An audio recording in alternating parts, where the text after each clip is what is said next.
سيدات السادة النواب، في هذه اللحظة الفارقة في العملية السياسية العراقية ونحن نمر بتحديات صحية لا تخفى على الجميع، وهي ليست في بلدنا ويتعرض لها أبناء شعبنا فقط، ولكن وباء يواجه الإنسانية جمعاء. وأيضا هنالك تحديات تواجه الوضع الدستوري لتشكيل الحكومة العراقية بعد استقالة حكومة السيد عادل عبد المهدي.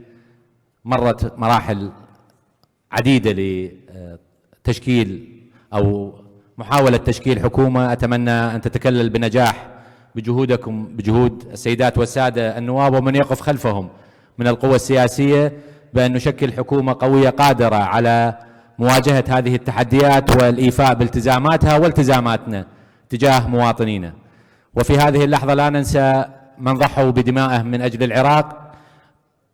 أطلب من المجلس قراءة سورة الفاتحة على شهداء العراق أجمعين.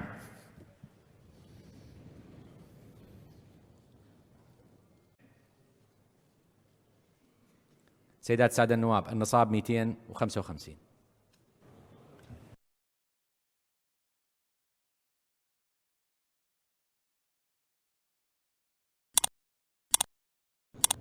تفضل.